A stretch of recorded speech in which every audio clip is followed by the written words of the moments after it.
कार्यों क्या कार्य हैं और सरकार की कार्रवाई के परिणाम क्या हैं।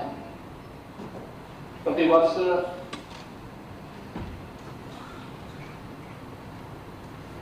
विधानसभाओं में हो या संसद में हो,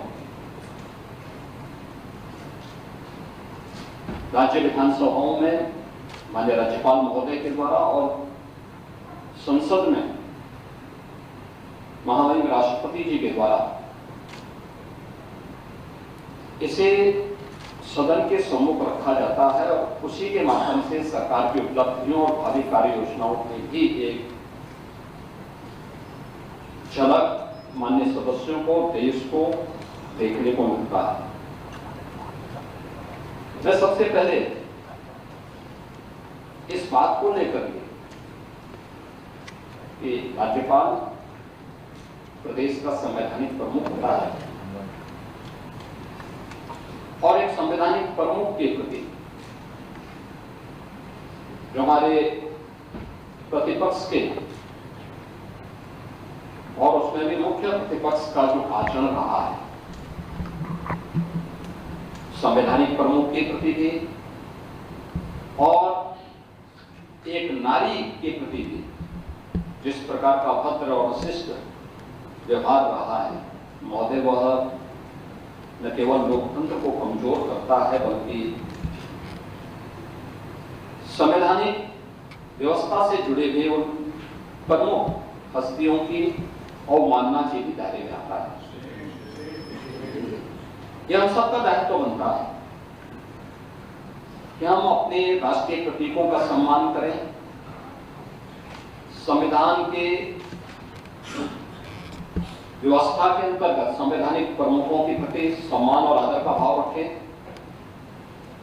और कोई ऐसा आचरण न करे जो आचरण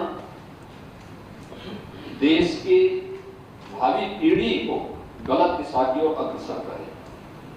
खैर, जिस प्रकार का प्रतिपक्ष है उनसे इसकी अपेक्षा करना अपने आप में एक बेवकूफी जैसा होगा और यही दृश्य हम सबको यहां देखने को मिला है। यह नारी शक्ति का भी अपमान है। एक इतना अनुभवी राजनेता जो सौभाग्य से आज प्रदेश की राज्यपाल के रूप में अपना मार्गदर्शन और नेतृत्व हम सबको प्रदान कर रही है, उनके प्रति इस प्रकार का भद्र व्यवहार इस समाजवादी पार्टी की वास्तविक सोच को, प्रतिपक्ष की नकारात्मक दृष्टिकोण को भी प्रदर्शित करता है।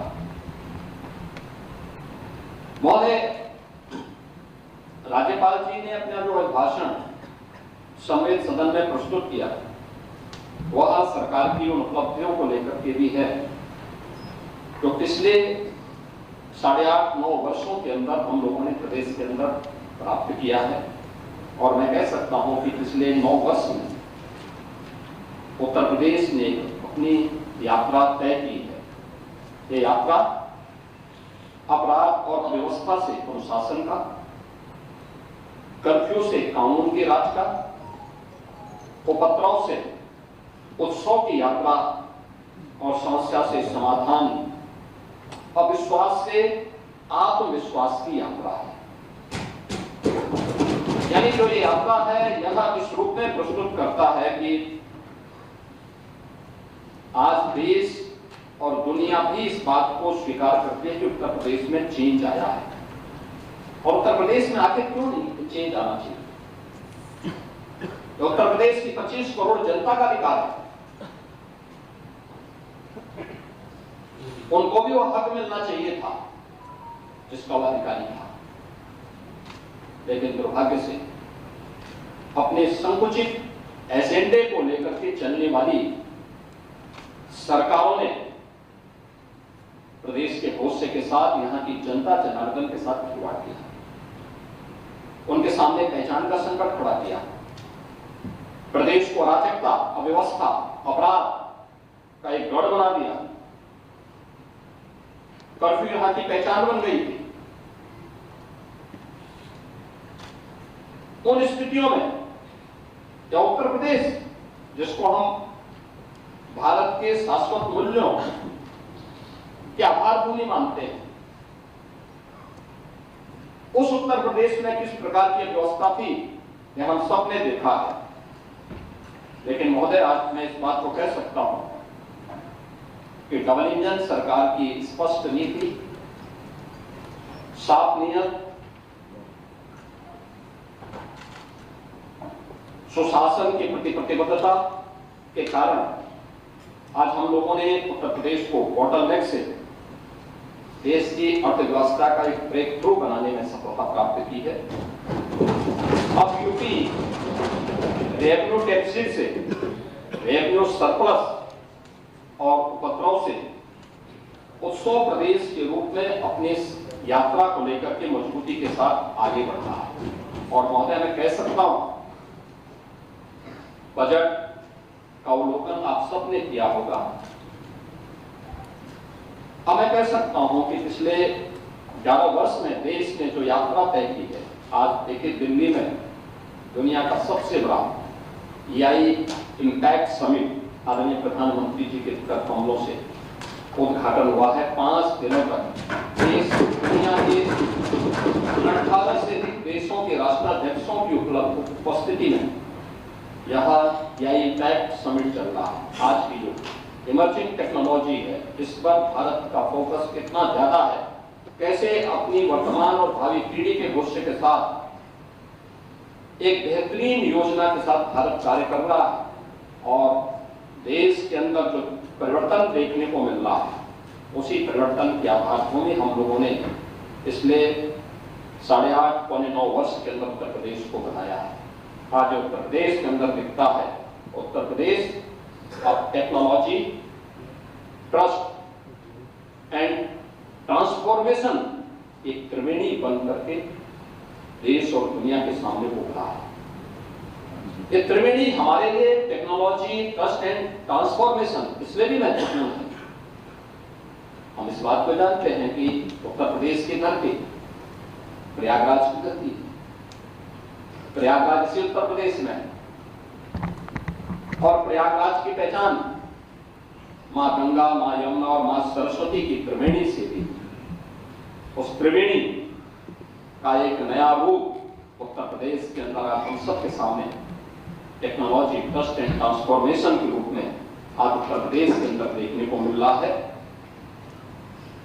हमने उत्तर प्रदेश के अंदर जो 2017 के पहले की नीतिगत उदासीनता थी, प्रशासनिक स्थिरता थी और विकास विरोधी सोच थी, उसको आज प्रदेश में अनुशासन, निर्णायक नेतृत्व, स्पष्ट नीति और शुद्ध नियत से आज उसको नए रूप में प्रस्तुत करने का कार्य किया है। आज हम कह सकते हैं कि डबल इंजन सरकार के कार्यों का परिणाम है कि जन कल्याणकारी योजनाएं हैं, रोजगार सृजन के अभियान है, प्रदेश में इन्वेस्टमेंट के बेहतरीन डेस्टिनेशन के रूप में स्थापित करने का हो, या सामाजिक सुरक्षा के माध्यम से उत्तर प्रदेश को सशक्त, सुरक्षित और आत्मनिर्भर बनाने की मुहिम या प्रभावी ढंग से आज उत्तर प्रदेश के अंदर देखने को मिल रहा है। 2017 के पहले क्या स्थिति थी उत्तर प्रदेश में?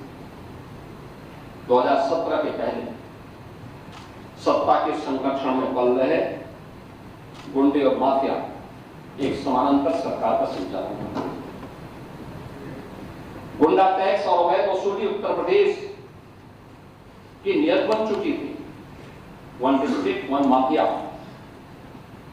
उत्तर प्रदेश को झकझोरता था। कानून चंद हाथों की जागीर बन चुका था। कर्फ्यू और दंगा आम बात हो गई थी। पर्व और त्योहार आस्था नहीं, आशंका के केंद्र बन जाते थे। पुलिस का मनोबल टूटा था। न बेटी सुरक्षित थी, न व्यापारी सुरक्षित था। प्रदेश की छवि अराजकता और अस्थिरता का पर्याय बन गया था। महोदय, 2017 के बाद यही उपद्रवग्रस्त उत्तर प्रदेश आज उत्सव प्रदेश बन गया है।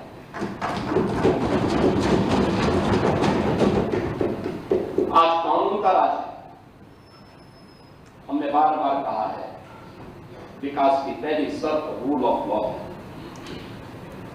और रूल ऑफ लॉ के इस लक्ष्य को प्राप्त करने के लिए सरकार ने पूरी मजबूती के साथ काम किया। प्रदेश के अंदर रिकॉर्ड पुलिस भर्तियां की, महिला सशक्तिकरण पर ध्यान दिया, युवाओं के लिए नई नई योजनाएं बनाई, मॉडर्न पुलिसिंग और सुदृढ़ साइबर एवं फॉरेंसिक इंफ्रास्ट्रक्चर के विकास के लिए कार्य किया। आज उत्तर प्रदेश के अंदर सुदृढ़ कानून व्यवस्था की स्थिति के कारण उत्तर प्रदेश अब फेयर जोन से फेल जोन में बदल गया है। अब उत्तर प्रदेश में भय नहीं बल्कि आस्था के कारण लोग उत्तर प्रदेश के अंदर आ रहे हैं, और आस्था आज उत्तर प्रदेश के अंदर देखने को मिल रही है। अब कर्फ्यू कल्चर नहीं है, अब जीरो टॉलरेंस कल्चर में उत्तर प्रदेश को एक नई पहचान दी है। अब दंगों की जगह फेस्टिव और टेम्पल टेक्नोलॉजी इकोनॉमी ग्रो कर रही है, यानी यहाँ पे ग्रो कर रही है। तो पहले उत्तर प्रदेश के अंदर एक है कि दंगों के कारण अव्यवस्था थी, आज उसकी जगह उत्सव है, यानी फेस्टिव एंड टेम्पल इकोनॉमी प्रदेश के अंदर ग्रो कर रही है। आपने देखा होगा महाकुंभ में 66 करोड़ से अधिक श्रद्धालुओं का आगमन। अभी प्रयागराज में माघ मेला संपन्न हुआ है, कभी संपन्न हुआ है। कोई सोचता था प्रयागराज में माघ मेला में? कल्पवासी आते थे, पौष पूर्णिमा से माघ पूर्णिमा तक 1 महीने का उनका आगमन होता था। और कल ही प्रयागराज के महाशिवरात्रि के आयोजन में प्रयागराज में 40 लाख से अधिक श्रद्धालुओं ने त्रिवेणी में स्नान किया। इस पूरे माघ मेले में पहले कुल कुछ लाख श्रद्धालु आते थे, उसमें कल्पवासियों की संख्या ज्यादा होती थी। और इस बार माघ मेले में 21 करोड़ से अधिक श्रद्धालु त्रिवेणी में स्नान किया है, आस्था की डुबकी लगाया है। यानी ये जो श्रद्धालु आ रहा है उसको व्यवस्था पर विश्वास है, सुरक्षा के प्रति वह आज निश्चिंत है। और ये केवल आस्था नहीं है। हम लोग जब बात करते हैं उत्तर प्रदेश की, प्रयागराज की, बहुत सारे मुद्दों पर हम इस बात को कहते हैं।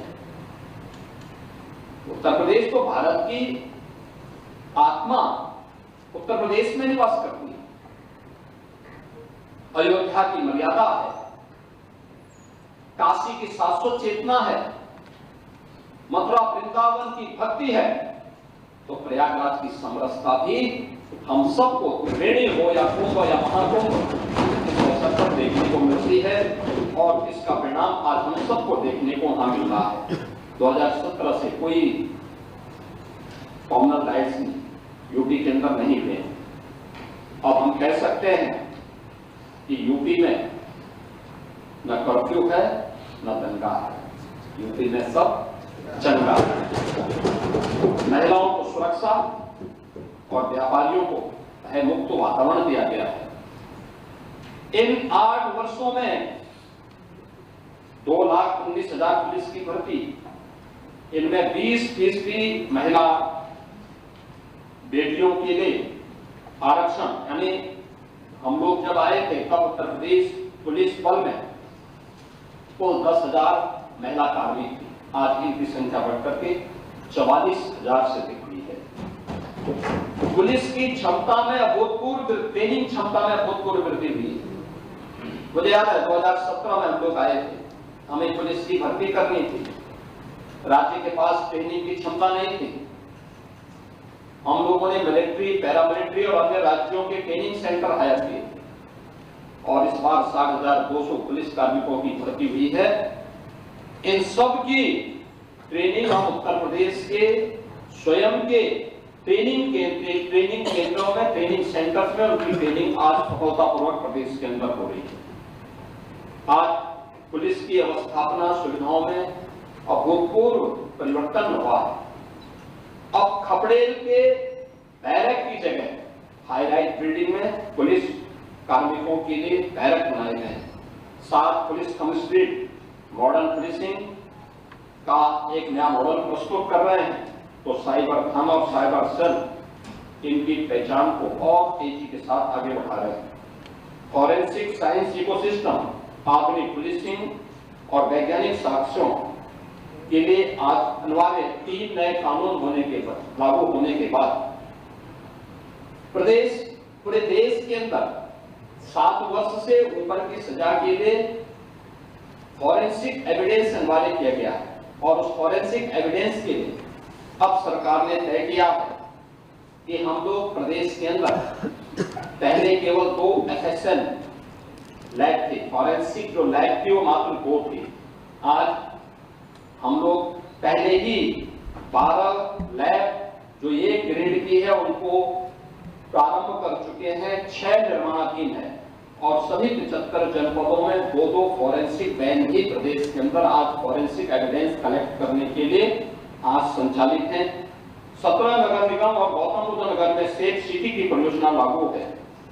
यूपी स्पेशल सिक्योरिटी फोर्स की 6 वाहिनियां प्रदेश के अंदर कार्यरत हैं और यूपी 112 जो इंटीग्रेटेड इमरजेंसी सेवा है, इनको भी हम लोगों ने प्रदेश के अंदर तेजी के साथ आगे दी है। इसके रिस्पांस टाइम को बेहतर किया है। पीएससी जो दंगाइयों की काव थी उसको पिछली सरकारों ने अपने स्वार्थ के कारण एक प्रकार से बंदी की कगार पर पहुंचा दिया था। हमने फिर से 34 पीएससी की कंपनियों को पुनर्जीवित किया है और 3 महिला बटालियन अब पहली बार यूपी पीएससी में गठित हुई है और ये 3 उन वीरांगनाओं के नाम पर जिन्होंने देश की स्वाधीनता आंदोलन को एक नई गति दी थी, उनके नाम पर गठित हुई है, जिनमें वीरांगना चलकारी बाई, वीरांगना अवंती बाई और वीरांगना होता देवी, इन तीनों के नाम पर 3 पीएससी की बटालियन यूपी के अंदर गठित हुई है और 3 नए पीएससी की बटालियन के गठन के लिए प्रदेश तेजी के साथ कार्य कर रहा है। महोदय, प्रदेश अपनी विरासत पर गौरव की अनुभूति करता है। पूरा देश आदरणीय प्रधानमंत्री जी की प्रेरणा से अपनी विरासत पर गौरव की अनुभूति करता है और हम लोगों का मानना है कि विरासत से युक्त विकास ही एक उज्जवल भविष्य की एक आधारशिला होती है। लेकिन अपने राजनीतिक स्वार्थों के लिए अगर कोई उन आक्रांताओं को महिमामंडन करता है जिन्होंने भारत की आत्मा पर प्रहार किया, जिन्होंने भारत की आस्था को रौंदने का कार्य किया है, मुझे लगता है कि आज का नया भारत, आज का नया उत्तर प्रदेश, नए भारत का नया उत्तर प्रदेश जिसको स्वीकार करने को तैयार नहीं है, कतई तैयार नहीं है। आप देखें किस प्रकार से, यानी आक्रांताओं को महिमामंडन करना, देशद्रोही तत्वों के समर्थन में बयानबाजी करना या राष्ट्रीय प्रतीकों को के प्रति अपमानजनक टिप्पणी करना, कि किसी राष्ट्रद्रोह से कम नहीं। वंदे मातरम का 150वां वर्ष चल रहा है। कुछ लोग हैं उनमें राष्ट्रगीत जिसे भारत की संविधान सभा ने सर्वसम्मति से सम्मान देकर के राष्ट्रगीत के रूप में प्रस्तुत किया। हम आभारी हैं प्रधानमंत्री मोदी जी के, जिन्होंने राष्ट्रगीत को अनिवार्य रूप से देश के अंदर लागू करने के लिए राष्ट्रगीत भारत के आन मान शान का प्रतीक है। हर भारतवासी को अपने पुरातन वैभव और गौरव की अनुभूति करनी चाहिए और इन सभी प्रतीकों के साथ साथ राष्ट्र नायकों का सम्मान हम सब भारतीयों का दायित्व बनता है। अगर हम आक्रांताओं का महिमामंडन कर रहे हैं और राष्ट्र के प्रतीकों का, भारत के तिरंगे का, भारत के राष्ट्रगान का, भारत के राष्ट्रगीत का, भारत के महापुरुषों का अपमान कर रहे हैं, एक प्रकार से हम संविधान की अवहेलना कर रहे हैं।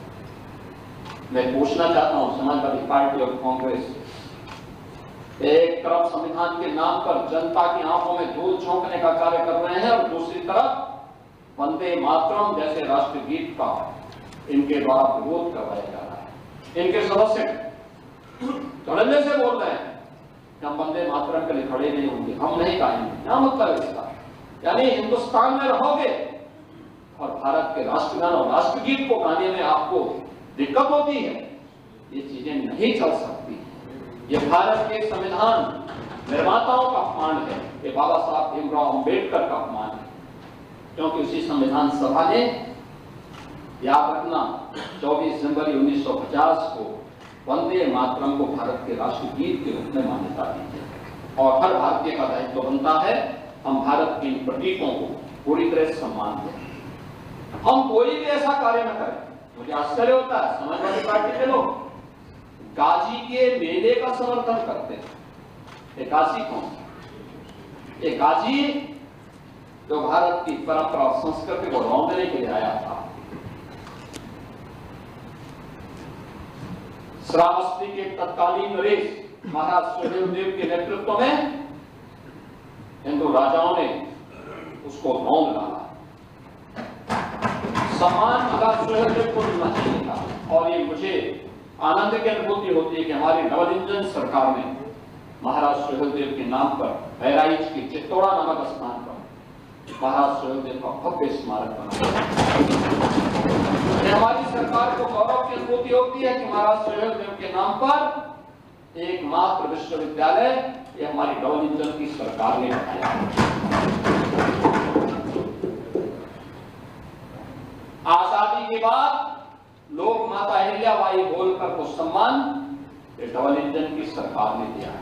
आदरणीय प्रधानमंत्री जी ने लोक माता का एक भव्य प्रतिमा काशी विश्वनाथ धाम में स्थापित करवाई, लेकिन गुमराह करना, असत्य वाचन करना और उसके माध्यम से गुमराह करने की जो प्रवृत्ति है समाजवादी पार्टी की, आज समाजवादी पार्टी लोक माता के नाम पर इसी प्रकार को गुमराह कर रही है। राम मंदिर का विरोध करते हैं, काशी विश्वनाथ धाम का विरोध करते हैं, या उस प्रकार के तत्वों को प्रश्रय देते हैं। ये प्रवृत्ति दिखाती है इनको भारत की आस्था के प्रति कोई सम्मान नहीं, कोई सम्मान नहीं है। जन्माष्टमी को रोकने का काम, कांवड़ यात्रा को रोक लगाने का काम, अयोध्या की 84 कोसी परिक्रमा हो या दीपोत्सव और रंगोत्सव के कार्यक्रम, यह प्रतिपक्ष से जुड़े हुए दलों ने अपने समय में इनको रोकने का काम किया। कांग्रेस तो सुप्रीम कोर्ट में यहां तक कह दी थी कि राम और श्री कृष्ण ये दोनों मिथक हैं। समाजवादी पार्टी ने अपने समय में राम भक्तों पर गोलियां चलाई थी, मंदिर निर्माण के मार्ग में बाधा पैदा करने के लिए अपने अधिवक्ता तैयार किए थे। लेकिन हम इस बात को कह सकते हैं कि हिंदुस्तान में भारत की आस्था को भी कैद करके नहीं रख सकता है, और यतो धर्मस् ततो जय की भाव के साथ वो विजयी जरूर होगी, और यही हुआ है। और आज अयोध्या में हम देख सकते हैं प्रभु श्री राम का भव्य मंदिर का निर्माण हो गया है। आज देश और दुनिया आती है देखने के, लाखों की संख्या में हर दिन श्रद्धालु आ रहा है, हर दिन आ रहा है, प्रफुल्लित होके जाता है। ये आस्था के केंद्र केवल आस्था के केंद्र नहीं है, ये वास्तव में राष्ट्र चेतना के केंद्र भी है। राष्ट्र की शाश्वत चेतना को एक ताकत मिलती है यहाँ से, और वहां से हम लोगों ने आज इस कार्य को आगे बढ़ाया है। इन्हीं बातों को लेकर के हम लोग ये लगातार इन बातों को देखते हैं कि भारत की इस आत्मा के प्रति सम्मान का भाव रखना और वहां कार्य करना, ये हम सबके लिए गौरव की बात है। और हम लोगों ने उसी कार्य के साथ अपनी विरासत पर गौरव की अनुभूति करने के साथ ही उससे प्रेरणा उसका सम्मान और उसके बेहतर भविष्य के लिए एक ठोस कार्य योजना के साथ डबल इंजन सरकार ने कार्य किया है। हमने गुलामी की मानसिकता से मुक्ति का मार्ग लेकर के आदरणीय प्रधानमंत्री जी ने देश की आजादी के अमृत महोत्सव वर्ष के समय विकसित भारत के लिए जिन पंचप्रण की बात की थी, उसी से प्रेरणा लेकर के आज हम एक सशक्त भारत की अटल आधारशिला बनाने के लिए हम लोगों ने अपनी आस्था को आगे बढ़ाने का काम किया है। आज प्रयागराज हो, अयोध्या हो, काशी हो, मथुरा वृंदावन हो, विंध्याचल हो, चित्रकूट हो, सुखतीर्थ हो, संभल, बरेली, नैमिषारण्य, ये जितने भी पावन तीर्थ हैं, हमारे बौद्ध परिपथ हैं, अन्य भारत में जन्मी हुई उपासना विधियों से जुड़े हुए जितने भी तीर्थ स्थल हैं, इन सब के समग्र विकास के लिए आज वहां पर जन सुविधाओं के विकास करने के साथ ही डबल इंजन सरकार ने उनके समग्र विकास के लिए भी कार्य प्रारंभ किया है। आज उत्तर प्रदेश की पहचान, जब मैं उत्सव प्रदेश की बात कर रहा हूं तो उसकी पहचान दीपोत्सव से होती है। आज उसकी पहचान देव दीपावली से होती है। आज उसकी पहचान रंगोत्सव से होती है। अब ये केवल एक आयोजन मात्र नहीं है, बल्कि यह भारत के आध्यात्मिक गौरव का एक वैश्विक उत्सव के रूप में इन्होंने अपनी एक पहचान बनाई है। कौन ऐसा भारतीय है जिसने अयोध्या के दीपोत्सव को, काशी के देव दीपावली को और मथुरा वृंदावन के रंगोत्सव के कार्यक्रम के साथ आत्मिक भाव के साथ में जुड़ा हो? बौद्ध आस्था का सम्मान करने का परिणाम क्या है? यही उत्तर प्रदेश, जिसको बीमारू राज्य कहकर के लोग इसकी तौहीन करते थे, इसके बारे में हंसते थे, तमाम प्रकार की टिप्पणियां करते थे, और जब हम लोग 2017 में आए थे तब उत्तर प्रदेश की जो जीएसडीपी थी यह मात्र 13 लाख करोड़ की थी, और यानी 1947 से लेकर के 2017 तक इन 70 वर्षों में इस यात्रा को तय करने में समय लगे 70 वर्ष, और हमने अचीव किया मात्र 13 लाख करोड़ की जीएसडीपी। लेकिन मैं कह सकता हूं कि 2017 के बाद मात्र 8 वर्ष के अंदर, 8 साढ़े 8 वर्ष के अंदर डबल इंजन सरकार ने इसमें 23 लाख करोड़ अतिरिक्त जुड़े हैं। 23 लाख करोड़ की हो चुकी है। देश की जीडीपी में यूपी का जो योगदान था, जब ये देश आजाद हुआ था, यूपी का शेयर था 14%। लगातार घटते 2017 तक आते आते यह 16-17 में आते आते 8% रह गया। अब फिर से इसको बढ़ा करके 9.5% तक पहुंचाने में आज सफलता प्राप्त हो गई। हमने पर कैपिटा इनकम को भी 3 गुना करने में सफलता प्राप्त की। इसके लिए पिछले 8 साढ़े 8 वर्ष में कोई जनता जनार्दन पे कोई टैक्स नहीं लगाया। हाँ, हमने टैक्स चोरी को रोका है, रेवेन्यू लीकेजेस को प्रभावी ढंग से उस पर अंकुश लगाया है, और तब हमें ये सफलता प्राप्त हुई है। आज प्रदेश आज मैं कह सकता हूं कि पिछले 5-6 वर्षों से लगातार रेवेन्यू सरप्लस स्टेट के रूप में अपने आप को स्थापित किया है। जोरदार वित्तीय अनुशासन भी है और विकास के दोनों दोनों का संतुलन उत्तर प्रदेश के अंदर देखने को मिल रहा है। अब उत्तर प्रदेश का बैंकों में जमा होने वाला पैसा, यानी जो पैसा पहले उत्तर प्रदेश के अंदर 100 रुपया अगर जमा होता था तो मात्र 45 रुपया बैंकों में जमा, वहां पब्लिक के उपयोग में खर्च होता था। आज हमने इसकी संख्या बढ़ा करके 100 में से 61 से 62 रुपया आज उत्तर प्रदेश के नौजवानों को, यहाँ के व्यापारियों को आज खर्च करने के लिए प्राप्त होता है। यानी सीडी रेशो 45% से बढ़ा करके हमने 61-62% पहुंचाने में सफलता प्राप्त की है। और अब मैं इस बात को कह सकता हूं कि हर एक व्यक्ति इस बात को गौरव के साथ कहता है कि उत्तर प्रदेश बेहतरीन स्थिति में है, उत्तर प्रदेश सही दिशा में आगे बढ़ रहा है। महोदय, अन्नदाता किसानों की चर्चा हमारे गाये बगाए हमारे प्रतिपक्ष के लोग भी करते हैं। नियत विधि साफ नहीं, क्योंकि उत्तर प्रदेश तो देश की सबसे बड़ी आबादी का राज्य भी है और सबसे अधिक खाद्यान्न उत्पादन भी करता है। लेकिन अन्नदाता किसानों की स्थिति इनके समय में क्या थी, इन्होंने कहां पहुंचा दिया था? आज हम कह सकते हैं भारत का अन्नदाता या अन्नदाता भारत की एक पहचान थी। भारत आज से 2000 वर्ष पहले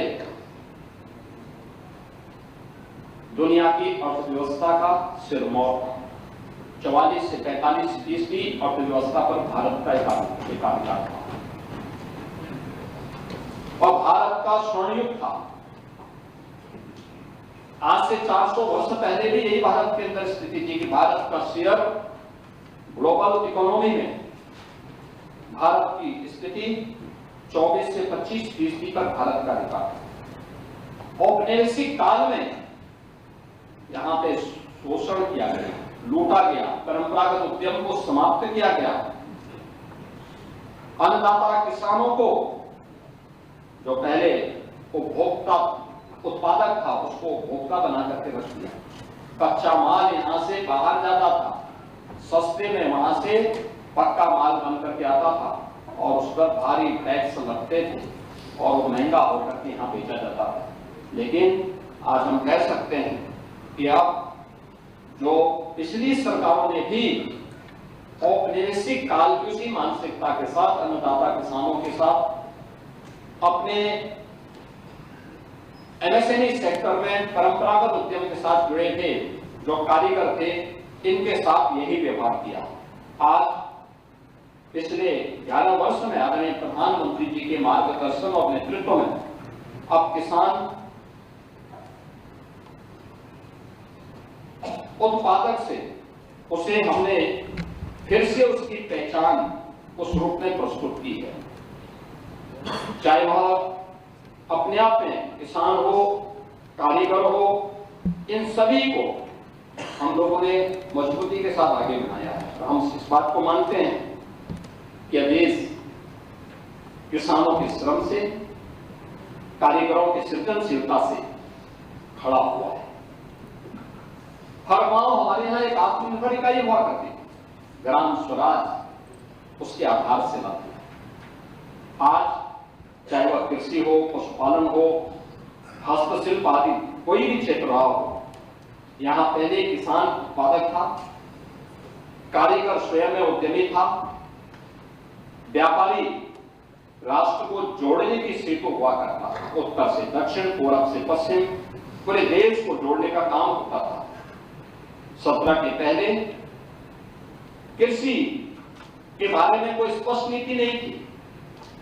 अन्नदाता केवल एक वोट बैंक बन गया था, लागत अधिक थी, उत्पादन कम था और बिचौलियों का वर्चस्व था। 17 के बाद डबल इंजन के डबल स्पीड, लागत कम, उत्पादन ज्यादा। अन्नदाता को विकास में भागीदार बनाया गया और अन्नदाता से उद्यमी बनने की एक कहानी आज उत्तर प्रदेश के अंदर देखी जा सकती है। जब हमारा अन्नदाता किसान एफपीओज के माध्यम से या जब गांव की एक महिला ड्रोन दीदी के रूप में अपनी एक पहचान बनाती है, आज विकास की यात्रा में हमारा अन्नदाता किसान सक्रिय रूप से सहभागी बना है। हमारा संकल्प कृषि को income based and value edition model के साथ जोड़ने के साथ ही अन्नदाता किसानों की आय को बढ़ाना है।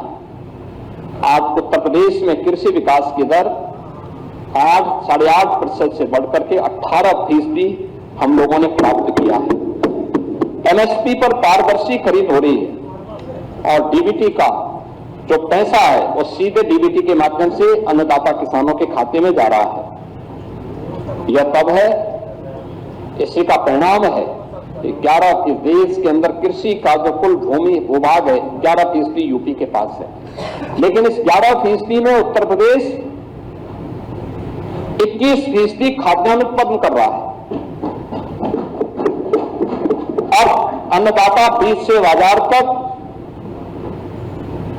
एक ग्लोबल मार्केट एक्सेस उसको उपलब्ध है और प्रधानमंत्री किसान सम्मान निधि में भी उत्तर प्रदेश के अन्नदाता किसानों को 95,000 करोड़ रुपए से अधिक की धनराशि सीधे उनके अकाउंट में हस्तांतरित हुई है। आज अन्नदाता किसानों को उन्नत बीज, प्राकृतिक खेती, ड्रोन और जलवायु अनुकूल आधुनिक तकनीक की सीधी जानकारी सरल भाषा में उपलब्ध कराने का काम भी प्रदेश भर में हो रहा है। कृषि वैज्ञानिकों, स्टार्टअप्स और प्रगतिशील किसानों से व्यावहारिक प्रशिक्षण भी आज अन्नदाता किसानों को प्राप्त हो रहा है। खेती के बाद खेत में सारे कृषि वैज्ञानिक जाते हैं और किसान के खेत में चर्चा होती है। मुझे भी कई जनपदों में जाने का अवसर प्राप्त हुआ था। ड्रोन डोजिंग, एफपीओज, एग्री स्टार्टअप्स और फूड प्रोसेसिंग के माध्यम से फसलों का मूल्यवर्धन हो रहा है। अब प्रदेश में विश्व बैंक के सहयोग से यूपी एग्रीज यानी Uttar Pradesh agriculture growth and rural enterprise ecosystem strengthening project, यह परियोजना के माध्यम से भी आज उत्पादकता में वृद्धि करने, संसाधनों के कुशल उपयोग करने, कृषि आधारित उद्योगों के विकास और कृषि उत्पादों की गुणवत्ता सुधार पर विशेष ध्यान दिया जा रहा है। एक बात जो बार बार अन्नदाता किसानों की ओर से आती थी, वो आती थी निराश्रित गोवंश की। स्वाभाविक रूप से 17 के पहले प्रदेश के अंदर स्लॉटर हाउसेस धड़ल्ले से चलते थे, व्यापक तस्करी होती थी, आस्था के साथ खिलवाड़ होता था। जीरो टॉलरेंस की नीति के तहत गौ हत्या, गौ पर एक कठोर कानून प्रदेश के अंदर बना। हम लोगों ने प्रदेश के अंदर गौ तस्करी को रोका। तमाम गोवंश निराश्रित होकर के सड़कों पर आया।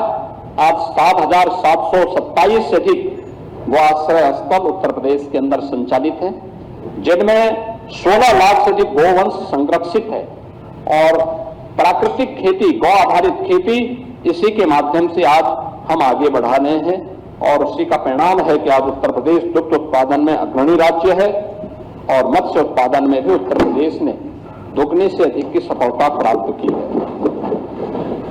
महोदय, गन्ना किसानों की चर्चा अक्सर सदन में होती थी। आज देश के कुल गन्ना उत्पादन का 55% उत्तर प्रदेश का किसान उत्पादन कर रहा है। सन 2000 से 2017 के बीच कुल 2,14,000 करोड़ का भुगतान हुआ था 17 वर्षों में और 2017 के बाद से अब तक पिछले 8-8.5 वर्ष में हम लोगों ने 3,06,000 करोड़ रुपए का गन्ना मूल्य का भुगतान किया है, यानी 90,000 करोड़ रुपए से अतिरिक्त भुगतान आधे समय में हम लोगों ने अन्नदाता किसान को किया है। 122 चीनी मिलें संचालित है और गन्ने का दाम 400 रुपया प्रति क्विंटल भी हम लोगों ने किया है। इथेनॉल प्रोडक्शन 41 करोड़ लीटर से बढ़कर के 182 करोड़ लीटर आज प्रदेश के अंदर हो रहा है और ये इथेनॉल उत्पादन, इथेनॉल ब्लेंडेड पेट्रोल प्रोग्राम के अंतर्गत अब शुगर यानी इथेनॉल सेक्टर को एश्योर्ड कैश फ्लो सेक्टर बना दिया है। इथेनॉल उत्पादन में ब्लेंडिंग होने के बाद से अब ये मान्यता कैश क्रॉप के रूप में गन्ना तो माना ही जाता था, अब इथेनॉल उत्पादन भी यानी अन्नदाता किसान और चीनी मिलों का एश्योर्ड बायर फास्टर पेमेंट भी इसके माध्यम से सुनिश्चित हुआ है। मगर प्रदेश के अंदर कृषि इंफ्रास्ट्रक्चर को भी काफी मजबूती के साथ आगे बढ़ाया है। हमारे पास 89 कृषि विज्ञान केंद्र वर्तमान में कार्य कर रहे हैं, कुछ सेंटर ऑफ एक्सीलेंस भी विकसित किए गए हैं। कृषि मंडियों और ग्रामीण सड़क नेटवर्क का विस्तार हुआ है। एक्सप्रेसवे और लॉजिस्टिक मार्ग से किसानों की उपज को राष्ट्रीय और अंतर्राष्ट्रीय बाजार तक पहुंचाना यह सरकार के लिए आसान हुआ है और कृषि वैल्यू चेन के माध्यम से स्टोरेज, प्रोसेसिंग और कोल्ड चेन अवसंरचना में बड़े पैमाने पर निवेश की स्थिति भी प्रदेश के अंदर देखने को मिल रही है। हर खेत को पानी नहरों के माध्यम से, पाइपलाइन, माइक्रो इरिगेशन, 31 बड़ी परियोजनाओं को हम लोगों ने पूरा करने में सफलता प्राप्त की है। पीएम कुसुम योजना के अंदर सोलर पंप और किसानों को सिंचाई के लिए जो भी उनके बिजली के द्वारा संचालित ट्यूबवेल्स थे, उनको हम लोगों ने मुफ्त में बिजली की व्यवस्था की है। कुशीनगर में महात्मा बुद्ध के नाम पे कृषि और प्रौद्योगिकी विश्वविद्यालय की स्थापना का कार्य युद्धस्तर पर चल रहा है। तो लखनऊ में किसानों के मसीहा चौधरी चरण सिंह जी के नाम पर एक सीड पार्क की स्थापना का काम यहां लखनऊ में हो रहा है। प्रदेश में डिजिटल इकोसिस्टम और कोऑपरेटिव के माध्यम से एग्री इकोसिस्टम का सशक्त किया गया है। अब ई-केसीसी के माध्यम से ऋण स्वीकृति का समय 3 से 4 सप्ताह से घटकर के मात्र 5 मिनट हो गया है। प्रदेश में अन्नदाता किसान और सरकार याई आधारित कृषि प्रणाली पर काम कर रही है। यूनियन बजट में प्रस्तुत भारत विस्तार याई कृषि प्लेटफॉर्म किसान को उसकी भाषा में निर्णय सक्षम बनाकर हमें और लाभान्वित करेगा।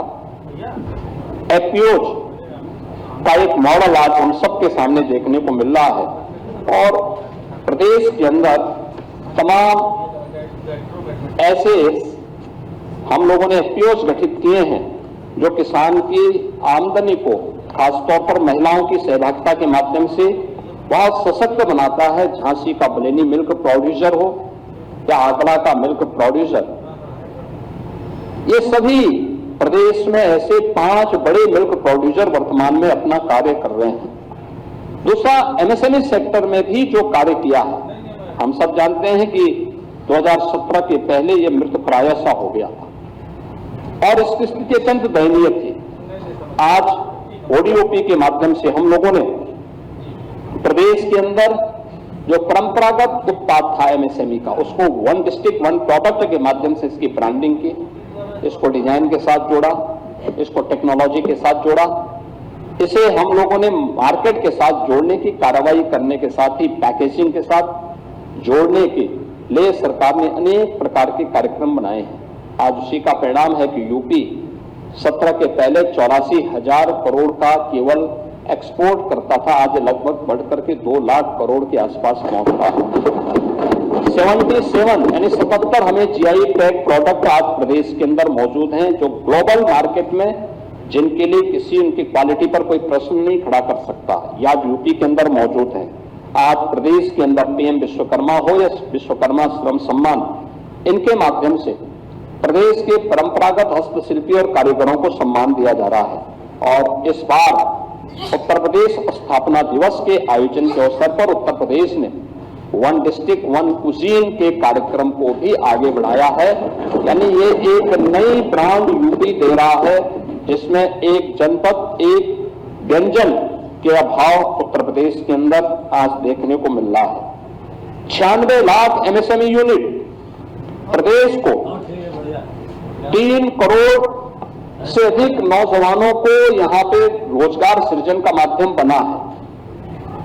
तो साथ साथ आदरणीय प्रधानमंत्री जी जो बात कहते हैं लोकल टू ग्लोबल, आज उसका मॉडल हमारा 1 डिस्ट्रिक्ट 1 प्रोडक्ट बना हुआ है जिसने देश के अंदर यूपी को एक नई पहचान दी है। 17 के पहले सब मृतप्राय सा हो गया था, हताश थे लोग, निराश थे।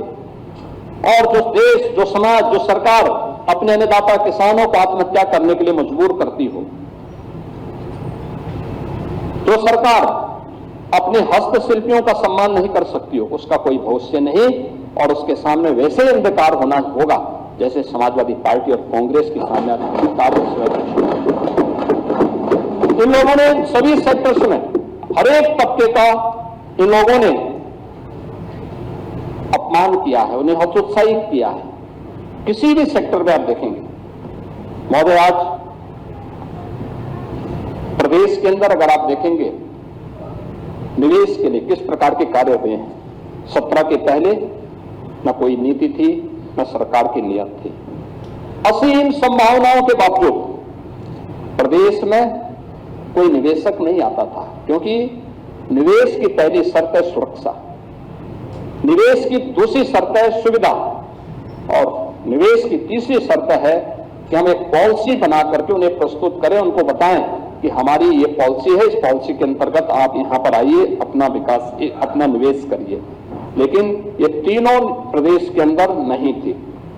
एक fearless business, ease of doing business, trust in doing business, आज ये यूपी की एक नई पहचान बनी है, ये यूपी के अंदर एक नई पहचान दे रही है।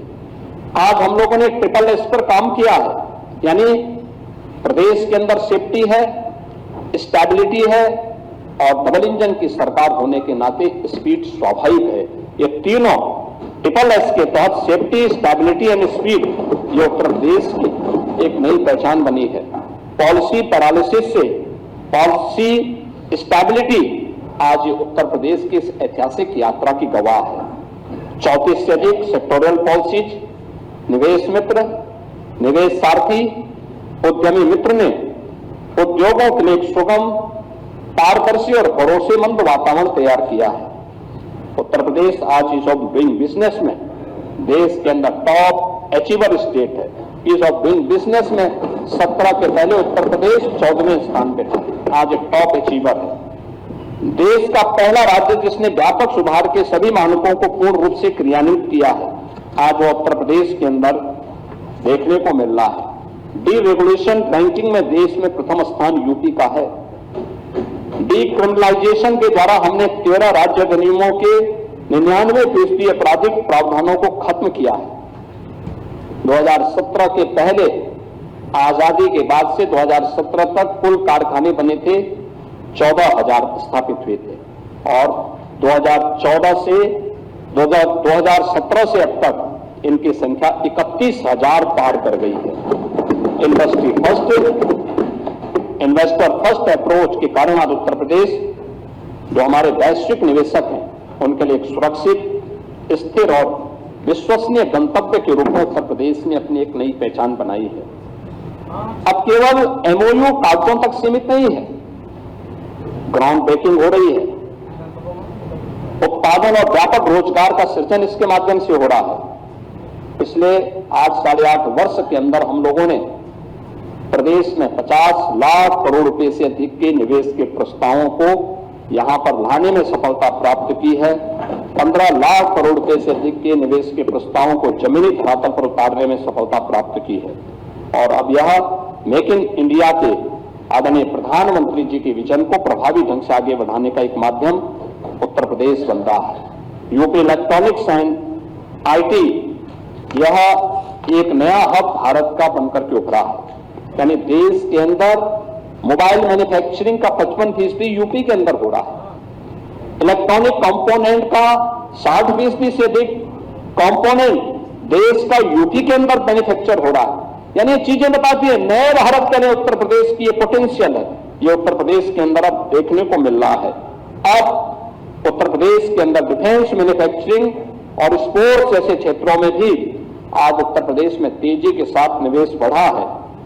आज उत्तर प्रदेश, इसीलिए हम कहते हैं trust, transformation and timely delivery की एक रोल मॉडल के रूप में अपनी एक नई पहचान बनाने में उत्तर प्रदेश सफल हुआ है। महोदय, उत्तर प्रदेश के अंदर मेडिकल इंफ्रास्ट्रक्चर में पिछले 8-8.5 वर्ष के अंदर हमें बड़ी भारी सफलता प्राप्त हुई है। मैंने जो प्रारंभ में कहा था, उत्तर प्रदेश की 17 के पहले की स्थिति क्या थी? 1 डिस्ट्रिक्ट 1 प्रोडक्ट, 1 डिस्ट्रिक्ट 1 माफिया बन चुकी थी। आज मुझे अच्छा लगता है देखते हुए, आज 1 district 1 medical college, 1 district 1 product आज यूपी की पहचान करेगी। रायबरेली और गोरखपुर में एम्स संचालित हो चुके हैं। आज हर जनपद में आईसीयू है। 17 के पहले 40 से ज्यादा जनपद ऐसे थे जहां कोई आईसीयू नहीं था। डिजिटल एक्सरे है, ब्लड बैंक है, डायलिसिस की सुविधा है, ऑक्सीजन प्लांट है, वेंटिलेटर है, ये सभी आज उपलब्ध हो रहे हैं। 108, 102 की एम्बुलेंस सेवा के रिस्पांस टाइम को ठीक करने का प्रयास हुआ है। टेलीमेडिसिन के माध्यम से दूर दराज के गांवों में भी स्वास्थ्य की सेवाओं को आगे बढ़ाने का काम हो रहा है। आज हम artificial intelligence, genomics, telemedicine, medtech, health take और क्लिनिकल रिसर्च को बढ़ावा देने के लिए ये future oriented innovation based and technology operated स्वास्थ्य के इकोसिस्टम को तेजी के साथ आगे बढ़ाने में उत्तर प्रदेश आगे बढ़ा है। आज डबल इंजन सरकार का यह कार्य हर एक स्तर पर देखने को मिल रहा है और हमें कहते हैं कि आप कितनी भी बड़ी घोषणा करें, रिजल्ट क्या है? और रिजल्ट उसका यही है कि 2017 के पहले इंसेफ्लाइटिस से मासूम बच्चों की मौत होती थी। हर वर्ष 1200 से 1500 बच्चे मरते थे। आज इंसेफ्लाइटिस को डबल इंजन सरकार ने हमेशा के लिए समाप्त कर दिया। यानी हमने केवल माफिया को ही समाप्त नहीं किया है, उत्तर प्रदेश ने माफिया के साथ साथ इंसेफ्लाइटिस जैसी बीमारियों के कारक उन मच्छरों को भी और उसकी बीमारी को भी हमेशा के लिए समाप्त कर दिया है। यह उत्तर प्रदेश की एक नई पहचान बनी है। फार्मास्यूटिकल के क्षेत्र में भी उत्तर प्रदेश एक नई स्थिति को प्राप्त किया है। आज उत्तर प्रदेश के अंदर हमारे पास इस सेक्टर की अपनी पॉलिसी है। हम लोग ललितपुर में फार्मा पार्क का निर्माण कर रहे हैं। गौतम बुद्ध नगर जनपद में मेडिकल डिवाइस पार्क की स्थापना का कार्य युद्ध स्तर पर आगे बढ़ रहा है। और उत्तर प्रदेश इस सेक्टर में अभी हाल ही में आपने देखा होगा कि देश का एक बड़ा हम लोगों ने फार्मा कॉन्क्लेव यहां लखनऊ में आयोजित किया था और उसमें जो लोगों के मन में एक यूपी के बारे में जो चेंज देखने को मिला, मैं देख रहा था। मेरठ के एक सज्जन जिन्होंने फार्मा के एक बड़े उद्यमी हैं देश के, मेरठ के ही रहने वाले थे, उन्होंने कहा साहब मैं 2006 में रोते हुए यूपी छोड़ करके भागा था, क्योंकि किसी को भी जाना, अपनी धरती को छोड़ना अच्छा नहीं लगता। और मुझे कभी अगर किसी कार्यक्रम में आना होता था, क्योंकि उनके परिवार के एक लड़के का अपहरण हो गया था, उन्होंने यूपी रातों रात छोड़ा था। और मुझे बताओ वहां कॉन्क्लेव में उन्होंने कहा कि जब मैं अब यूपी में इससे पहले जब मैं 17 के पहले आता था किसी शादी ब्याह में, तो चोरी छिपे आते थे, तुरंत कार्यक्रम अटेंड किया, फिर भाग जाते थे। और आज मैं कह सकता हूं, मैं दिन में रात्रि में कभी भी आता हूं, मुझे मेरठ आकर के गौरव की अनुभूति होती है। और फिर उनके आंखों में आंसू थे। उन्होंने कहा कि साहब हर सांझ के बाद एक सवेरा होता है, आज यूपी ने सवेरा ला करके इस सरकार ने दिखाया है। अब मैं भी यूपी के अंदर निवेश करना चाहता हूं। हर बड़ा फार्मा सेक्टर का उद्यमी यूपी के अंदर निवेश करने को इच्छुक है। इसीलिए 1472 एकड़ में हम लोग एकीकृत फार्मा पार्क ललितपुर में बना रहे हैं और इसके साथ ही हम लोगों ने 350 एकड़ में हम लोगों ने ग्रेटर नोएडा में यहाँ पे मेडिकल डिवाइस पार्क की अथॉरिटी में हम लोग उसका निर्माण का कार्य तेजी के साथ आगे बढ़ा चुके हैं। प्रदेश के अंदर हर एक सेक्टर में हम लोगों ने कार्य किया है, खासतौर पर चाहे वह भूबंधु जातियां हों, जनजातीय समाज हों जिनकी कोई बाइस नहीं थी, बनटांगियां हो, मुसहर है, थारू है, कोल है, बुक्सा है, ये जितनी भी जातियां थी, जनजातीय समुदाय हों, कोल हैं, इन सबको जमीन के पट्टे देने के साथ ही इनको आवास उपलब्ध करवाने की कार्रवाई, अन्य बुनियादी सुविधाएं उपलब्ध करवाने की कार्रवाई, ये सभी आज प्रदेश के अंदर तेजी के साथ आगे बढ़े हैं। पीएम आवास योजना में जो आच्छादित थे उन्हें पीएम आवास शेष सीएम आवास योजना भी ग्रामीण विकास विभाग के माध्यम से संचालित होकर के उन सभी के जीवन में परिवर्तन करने का एक कारक बन रहा है। पिछले 9 वर्षों में सुरक्षा से समृद्धि और एम्पावरमेंट से एक्सीलेंस तक, यानी आत्मनिर्भर उद्यमी और नेतृत्वकारी नारी शक्ति की यात्रा को हम लोगों ने देखा है। आज महिला सुरक्षा के साथ साथ शिक्षा, कौशल और स्वरोजगार, स्वास्थ्य और नेतृत्व के हर स्तर पर महिलाओं की सशक्त भागीदारी, यह आज प्रदेश के अंदर देखने को मिल रही है। हम लोगों ने 9 लाख सरकारी नौकरी यूपी के नौजवानों को दी है। मुझे बताते हुए प्रसन्नता है कि इनमें 1,75,000 से अधिक केवल बेटियों को दिया है, उत्तर प्रदेश की बेटियों को। आज बीसी सखी हो, ड्रोन दीदी हो, सेल्फ हेल्प ग्रुप और लखपति दीदी का एक मजबूत इकोसिस्टम यूपी के पास है। मिशन शक्ति के 5 चरण संपन्न हुए हैं। महिला सुरक्षा, सम्मान और स्वावलंबन के साथ अब महिला श्रम बल में इसका परिणाम क्या है? 13% 2017 के पहले जो महिला श्रम बल या 13% था, अब बढ़कर के 36% तक पहुंचा है और ये मजबूती के साथ आगे बढ़ा है। और इसका बड़ा प्रमाण और क्या नहीं क्या हो सकता है कि पहले जो एक कहावत थी ना कि देख सफाई बिटिया घबराई, अब वो नहीं है। अब तो प्रदेश के अंदर हम देख सकते हैं कि नाइट शिफ्ट में भी महिलाएं प्रदेश के अंदर ऑफिसेज में और उद्योगों में काम कर रही हैं। अभी आदरणीय प्रधानमंत्री जी ने सी मार्ट की घोषणा यूनियन बजट में करवाई है। ये गांव की उन महिला स्वयंसेवी समूह के लिए जो स्थानीय स्तर पर कोई प्रोडक्ट बनाती है, उनके लिए एक प्लेटफॉर्म का काम करेगा। उत्तर प्रदेश इस योजना के साथ जोड़ने का इच्छुक है। आज उज्ज्वला योजना, बेटी बचाओ बेटी पढ़ाओ अभियान, मातृवंदना योजना, मुख्यमंत्री कन्या सुमंगला योजना, मुख्यमंत्री सामूहिक विवाह की योजना, ये सभी उनके जीवन को उज्जवल बनाने में सहयोग कर रही हैं। तो 1 करोड़ 6 लाख से अधिक निराश्रित महिलाएं, वृद्धजन और दिव्यांग जनों को 12,000 रुपये सालाना पेंशन की सुविधा भी हम प्रदेश के अंदर उपलब्ध करवा रहे हैं। और हम लोगों ने इस बार के बजट में व्यवस्था की है कि इन सभी के पेंशन की इस राशि को बढ़ाने का काम सरकार करेगी।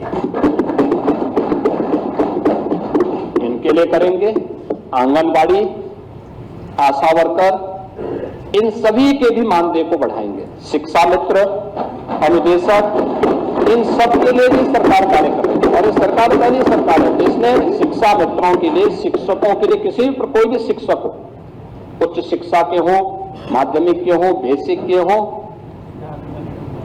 शिक्षा मित्र हो, अनुदेशक हो, इन सबको, शिक्षणोत्तर कर्मचारियों, इनको हम लोगों ने 5 लाख रुपए तक की कैशलेस स्वास्थ्य की सुविधा उपलब्ध करवाई। ये सभी को उपलब्ध करवा चुके हैं। 1 अप्रैल से लागू भी हो जाएगा।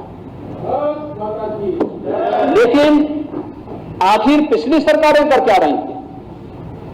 यहां 60 लाख से अधिक आवास ग्रामीण और शहरी क्षेत्र में उपलब्ध करवाए गए। ये कैन चूज नहीं हुआ। गरीब गरीब है, हर जरूरतमंद को आज ये सुविधा मिलनी चाहिए। हमारे लिए सबका साथ और सबके विकास, प्रधानमंत्री जी का यह स्लोगन एक मंत्र के रूप में अंगीकार करते हुए हम लोगों ने हर जरूरतमंद को इन सुविधाओं के साथ जोड़ने का काम किया है।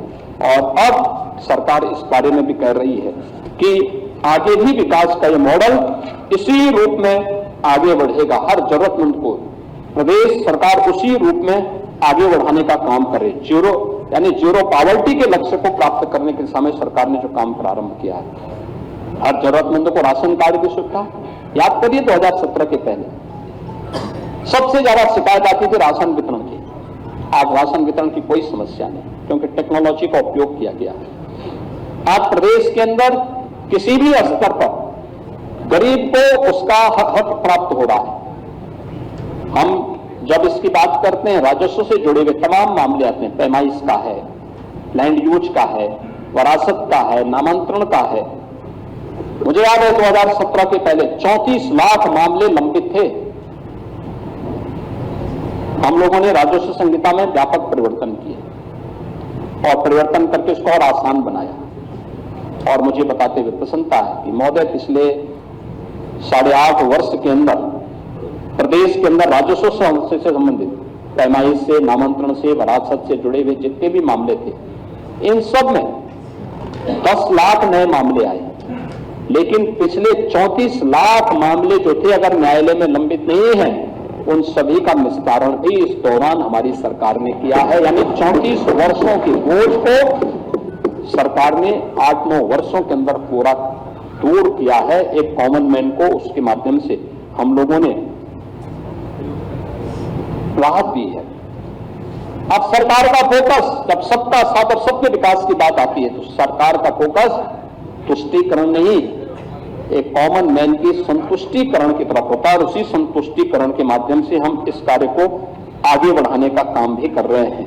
और इसी का परिणाम है कि प्रदेश में बहुआयामी गरीबी से 6 करोड़ से अधिक लोगों को गरीबी रेखा से ऊपर उठाने में मदद प्राप्त हुई है।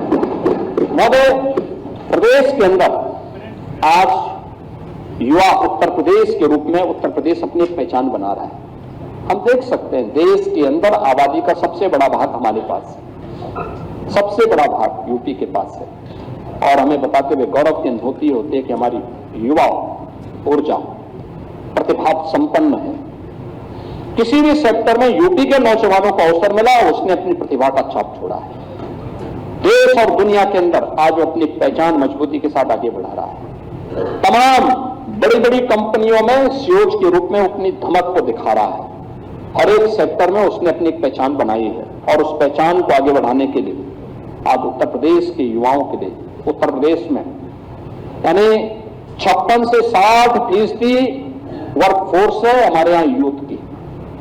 ये कार्य कामकाजी है, और उसको शिक्षा के साथ कौशल विकास और तकनीक के साथ जोड़ने की कार्रवाई हो रही है। और इसके लिए artificial intelligence, digital technology, defence manufacturing, semiconductor और डाटा साइंस जैसे सेक्टर में भी हम लोगों ने तेजी के साथ इस कार्यक्रम को आगे बढ़ाने का काम किया है। हम सब आभारी हैं आदरणीय प्रधानमंत्री जी के, जिन्होंने कोविड कालखंड में 2020 में देश को एक नई राष्ट्रीय शिक्षा नीति दी है। तो राष्ट्रीय शिक्षा नीति परंपरागत अध्ययन के साथ साथ स्किल डेवलपमेंट पर ध्यान दे रही है, और स्किल डेवलपमेंट को उसका पार्ट बना रही है। और प्रदेश के अंदर हम लोगों ने इसी को ध्यान में रख करके आज अपने कार्यक्रम को आगे बढ़ाया है। और मुझे बताते हुए प्रसन्नता है कि जब हम इस बार के बजट में आपने देखा होगा, ये जितने भी इमर्जिंग टेक्नोलॉजी है, इसमें प्रदेश सरकार ने उस पर अपनी कार्रवाई को तेजी के साथ आगे बढ़ाया है। आपने देखा होगा डाटा आज की सबसे बड़ी ताकत बन चुकी है। स्टेट डाटा अथॉरिटी के गठन की कार्रवाई हम लोगों ने बजट में उसका प्रावधान किया है। यही आज देश का इमर्जिंग सेक्टर है, जिसमें आज मैंने बताया कि 5 दिवसीय यही इम्पैक्ट समिट दिल्ली में आदरणीय प्रधानमंत्री जी के द्वारा आज उद्घाटन किया गया है। दुनिया भर के राष्ट्राध्यक्ष इस कार्यक्रम में आज दिल्ली में सहभागी कर रहे हैं। यानी इस सेक्टर में कार्य करने की जो सबसे पहली आवश्यकता है वह डाटा सेंटर क्लस्टर की, और डाटा सेंटर क्लस्टर के लिए भी हमने इस बजट में व्यवस्था की है। इसके साथ ही प्रदेश के अंदर इससे जुड़े हुए सेक्टर में हमारी वोकेशनल एजुकेशन हो, टेक्निकल एजुकेशन हो, माध्यमिक शिक्षा के स्तर पर भी हम लोगों ने एआई का बेहतर उपयोग करने के लिए बजट में इस बार प्रावधान किया है। टाटा टेक्नोलॉजीज और सैमसंग के साथ भी हम लोगों ने इस दिशा में कार्य प्रारंभ किया है, तेजी के साथ कार्य प्रारंभ किया है। और प्रदेश के युवाओं के लिए हर युवा उद्यमी बन सके, हर वर्ष 1 लाख युवा उद्यमी बनाने की कार्रवाई सीएम युवा उद्यमी स्कीम के अंतर्गत हम कर रहे हैं, जिसमें मार्जिन मनी के साथ साथ प्रदेश के अंदर उन युवाओं के लिए हम लोगों ने आज के दिन पर गारंटी मुक्त और ब्याज मुक्त उनको लोन देने की व्यवस्था की है। एमएसएमई और ओडीओपी जैसे कार्यक्रम आज इस दिशा में तेजी के साथ आगे बढ़ा रहे हैं। तो यूपी का नौजवान डिजिटली सक्षम बन सके, इसके लिए स्वामी विवेकानंद युवा सशक्तिकरण योजना के अंतर्गत टैबलेट की स्कीम भी प्रदेश के अंदर युवाओं के लिए तेजी के साथ आगे बढ़ी है। महोदय, tourism, hospitality and defence manufacturing में उत्तर प्रदेश ने जो अपनी मजबूत उपस्थिति प्रस्तुत की है, इसके साथ ही प्रदेश के अंदर यानी यूपी आज विभिन्न क्षेत्रों में, मैंने यहां पर पहले यहां बताया है, ऑटोमेशन का है, डाटा आधारित निर्णय एक साथ आगे बढ़ाने के लिए AI, robotics, advance computing, semiconductor, drone, cyber और इलेक्ट्रिक व्हीकल जैसे मजबूत क्षेत्रों में आपने देखा होगा अभी उत्तर प्रदेश में इलेक्ट्रिक व्हीकल मैन्युफैक्चरिंग की पहली यूनिट यहीं लखनऊ में स्थापित हुई है। और ऐसे ही ढेर सारे प्रस्ताव अब यूपी के अंदर आ रहे हैं। अब उत्तर प्रदेश की अपनी एक पहचान बन रही है। स्किल इंडिया के माध्यम से, स्टार्टअप इंडिया के माध्यम से, स्टैंड अप इंडिया के माध्यम से आज उत्तर प्रदेश का युवा तेजी के साथ अपनी एक नई धमक और एक नई पहचान बना रहा है। 20,000 से अधिक स्टार्टअप आज के दिन पे यूपी के अंदर है, 76 इंक्यूबेटर्स हैं, 7 सेंटर ऑफ एक्सीलेंस हैं। आज यूनिकॉर्न आज प्रदेश की युवा नेतृत्व और इनोवेशन की ताकत प्रदेश के अंदर, देश के अंदर दिखा रहा है। और परिणाम है कि जब युवा स्वावलंबन की ओर अग्रसर होता है, आत्मनिर्भर होता है, तो बेरोजगारी की दर अपने आप ही कम होती है। 2017 के पहले जो प्रदेश के अंदर 19% से अधिक बेरोजगारी दर थी, आज वो घटकर 2.24% तक पहुंची है। खेल इंफ्रास्ट्रक्चर का विकास तेजी के साथ हुआ है, गांव हो या शहर। हम लोगों ने खेल इंफ्रास्ट्रक्चर का विकास किया, हर गांव में खेल का मैदान, हर ब्लॉक स्तर पर मिनी स्टेडियम, हर जनपद में स्टेडियम का निर्माण। मेजर ध्यानचंद जी के नाम पे मेरठ में प्रदेश की पहली स्पोर्ट्स यूनिवर्सिटी। और इस बार बजट में एक नया चीज हम लोगों ने घोषित किया है कि हर डिविजनल हेडक्वार्टर पर हम लोग एक स्पोर्ट्स कॉलेज बनाएंगे और स्पोर्ट्स कॉलेज को सेंटर ऑफ किसी एक गेम के लिए सेंटर ऑफ एक्सीलेंस के रूप में हम विकसित करेंगे, जिससे खेल के क्षेत्र में भी हमारा युवा अपना कैरियर बना सके। 500 से अधिक युवाओं को जिन्होंने ओलंपिक में, एशियाड में, कॉमनवेल्थ में मेडल प्राप्त किए हैं, अब तक हम सरकारी नौकरी उपलब्ध करवा चुके हैं यूपी के अंदर। और 2030 के कॉमनवेल्थ गेम्स अहमदाबाद के लिए, 2036 के ओलंपिक के लिए हम लोगों ने सेंटर ऑफ एक्सीलेंस को विकसित करने की कार्रवाई को भी तेजी के साथ सरकार ने आगे बढ़ाया है। ये उत्तर प्रदेश के अंदर स्पोर्ट्स के सेक्टर में भी उत्तर प्रदेश तेजी के साथ अपनी उपस्थिति दर्ज किया है और उत्तर प्रदेश की यह पहचान उत्तर प्रदेश को आगे बढ़ा रही है। महोदय, आज इलेक्ट्रिक व्हीकल के बाजार में उत्तर प्रदेश की एक मजबूत धमक हुई है। यानी अगर हम आज के दिन पे देखेंगे तो कुल जितना भी इलेक्ट्रिक व्हीकल देश के अंदर खरीदे जा रहे हैं, उनमें से 19% से अधिक हिस्सा यूपी का है। तिपहिया वाहनों में 40% से अधिक भागीदारी यूपी की है। फेम 1 और फेम 2 की प्रमुख लाभार्थी यूपी है। एक्सप्रेस कॉरिडोर पर और चार्जिंग स्टेशन की स्थापना और 700 अधिक इलेक्ट्रिक बसेज का संचालन यूपी के अंदर है। हम लोगों ने उत्तर प्रदेश के अंदर अपने संस्थानों में ये सभी कार्य आगे बढ़ाने का काम भी किया है। महोदय, मुझे जब यहाँ पे समाजवादी पार्टी विकास की बात करती है और इस सरकार की विकास की योजनाओं पर या बजट पे टिप्पणी करती है, हमें हंसी आती है। विकास की बात वे लोग कर रहे हैं और विकास के नाम पर आईना दिखाने का काम वे लोग कर रहे हैं, जिन्होंने एक बार नहीं 4-4 बार अवसर मिलने के बाद भी प्रदेश के अंदर विकास की किसी ठोस योजना को लेकर के वे आगे नहीं बढ़ पाए। मैंने पहले भी कहा, इनका विकास का मॉडल क्या था? परिवारवादी था, तुष्टीकरण का था, दंगाइयों को पलवित और पोषित करने का था। यही तो प्रदेश के अंदर होता था। और जहां पर इन्होंने प्रयास भी किया, किस प्रकार की स्थिति है, 3 उदाहरण मात्र, उसके बहुत अच्छे ढंग से अब कोई भी समझ सकता है। पहला है JPNIC, यानी देश के अंदर बोसी स्वाधीनता आंदोलन के रूप में इमरजेंसी के खिलाफ शंखनाद करने वाले जयप्रकाश जी उत्तर प्रदेश की धरा पर जन्मे थे। और ये हमारी सरकार को इस बात पर गौरव की अनुभूति होती है कि जेपी की अंतिम इच्छा का सम्मान हमारी सरकार ने किया है। उनकी जन्मभूमि पर हॉस्पिटल निर्माण के साथ साथ बेहतर कनेक्टिविटी के लिए जो उनकी इच्छा थी, जेपी के नाम पर राजनीति करने वाले नहीं कर पाए, लेकिन हमारी सरकार ने किया है। मुझे इस बात का गौरव की अनुभूति होती है कि मुझे 2-2 बार उस जन्मभूमि में जाने का अवसर प्राप्त हुआ। लेकिन जेपी के नाम पे JPNIC कुल DPR बनती है 200 करोड़ की, यानी विस्तृत परियोजना रिपोर्ट बनती है 200 करोड़ की। 800 करोड़ खर्च हो गए और तब भी अधूरा। ये इनका डेवलपमेंट का मॉडल है। गोमती रिवर फ्रंट कुल 300 करोड़ रुपए की परियोजना, खर्च हो गए 1400 करोड़ और तब भी अधूरा।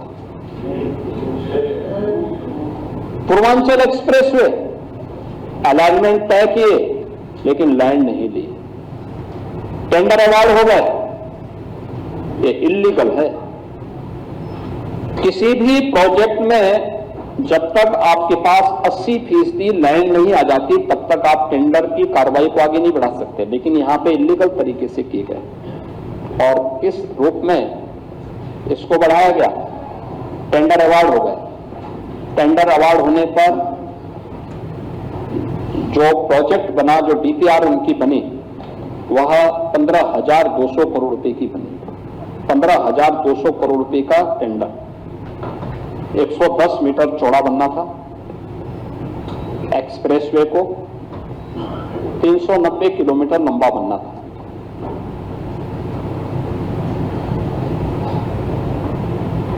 जब उत्तर प्रदेश के अंदर एनडीए की, बीजेपी नेतृत्व की सरकार बनी, मैंने मई में इसका रिव्यू किया कि क्या प्रोग्रेस है। मार्च में हम लोग सरकार बनाए थे, मई के अंदर मैंने पूछा, मैंने कहा प्रोग्रेस क्या है? बताया गया सब जीरो। मैंने कहा क्यों? क्योंकि हमारा मानना था कि कोई भी प्रोजेक्ट किसी भी सरकार ने प्रारंभ किया हो बंद नहीं होना चाहिए, बशर्ते उसमें कोई भ्रष्टाचार न हो। अगर प्रदेश के विकास में है तो हमें पार्टी लाइन से और उससे ऊपर उठ करके सोचना होगा। लेकिन इस प्रोजेक्ट में जब मैंने देखा प्रोग्रेस जीरो है तो मैंने इसकी जांच, मैंने कहा क्यों नहीं काम हो रहा है? मुझे बताया गया कि साहब लैंड ही नहीं है। तो मैंने कहा लैंड नहीं है तो फिर ये टेंडर कैसे हो गए? इल्लीगल। हमने उसको कैंसिल करवाया। लैंड के अलाइनमेंट के थोड़ा चेंज करते हुए हम लोगों ने कहा कि वे लैंड एक्वायर किया जाए। लैंड एक्वायर किया गया। हमने कहा 110 मीटर की बजाय 120 मीटर चौड़ा इसको करिए, क्योंकि प्रधानमंत्री जी के बुलेट ट्रेन के तर्ज पर अगर हम दिल्ली से वाराणसी तक बुलेट ट्रेन के लिए भी कुछ लैंड की व्यवस्था इसके साथ कर सकेंगे तो बेहतर होगा। और हम लोगों ने इसलिए 120 मीटर चौड़ा उसको रखा। हम लोगों ने लगभग 2 वर्ष हमें लगे, यानी 17 से लगभग 1.5 साल के आसपास लगे हम लोगों को लैंड एक्वायर करने में, लैंड खरीदने में। हम लोगों ने जब 19 में इसका टेंडर किया पहले, तो ठीक 15,200 करोड़ ही आया तो मुझे शक हुआ। मैंने कभी कितने का टेंडर कुल आया है? कहा साहब 15,200 करोड़ का। मैंने कहा पहले, कहा 15,200 करोड़। तो मैंने कहा 15,200 करोड़, 15,200 करोड़ क्या मतलब है इसका? और मैंने कहा ये सभी वही पार्टियां आई हैं जो पहले थी। उन्होंने कहा सर, मैंने कहा इसको निरस्त करो और मुझे बताओ कि पहले बताओ कि क्या ये टेक्निकल और फाइनेंशियल बीड एक साथ मंगाई गई? कहा सर। मैंने कहा इसको अलग अलग, एक साथ अलग अलग मंगाई गई तो गलत है, एक साथ मंगाओ, रिलैक्स करो। इस बार जब टेंडर होता है एक साथ, जब टेक्निकल और फाइनेंशियल बीड मंगाई जाती है तो टेंडर कुल हुआ, देखिए 110 मीटर चौड़ा उस एक्सप्रेस वे पर समाजवादी पार्टी 3 वर्ष पहले जो पैसा खर्च करना चाहती थी वो खर्च करना चाहती थी 15,200 करोड़। और उससे 10 मीटर चौड़ा और बनाने के बाद सरकार ने, बीजेपी की सरकार ने जब उसी एक्सप्रेस वे का निर्माण किया तो वह बना है 11,800 करोड़ रुपए में, वही एक्सप्रेस वे। यानी ये प्रदेश सरकार के संसाधनों पर डकैती नहीं तो क्या है? और ये इनका विकास का मॉडल था। और इसीलिए मैं कह सकता हूं कि समाजवादी पार्टी जेपी और लोहिया के सपनों पर पूरी तरह कुठाराघात की है।